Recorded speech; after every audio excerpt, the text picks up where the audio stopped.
Welcome to Touch to Click, and today we're going to show you how to turn off autofill in Google Chrome so you can better control your personal information while browsing. Now let's get started. Step 1.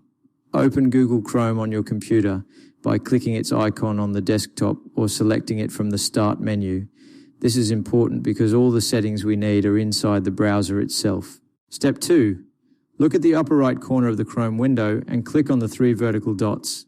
This menu button gives you access to Chrome's main options and customization settings. Step 3. From the drop-down menu, click on Settings. This will open a new tab where Chrome stores all privacy, security, and browser behavior controls. Step 4.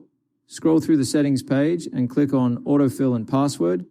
This section manages how Chrome automatically fills in forms, passwords, and saved information. Step 5. Now click on Addresses and More.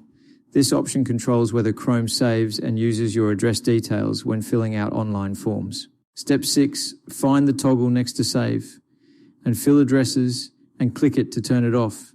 This step is important because it stops Chrome from automatically storing and inserting your address information. Thanks for watching, and don't forget to subscribe to Touch to Click for more helpful tech tutorials.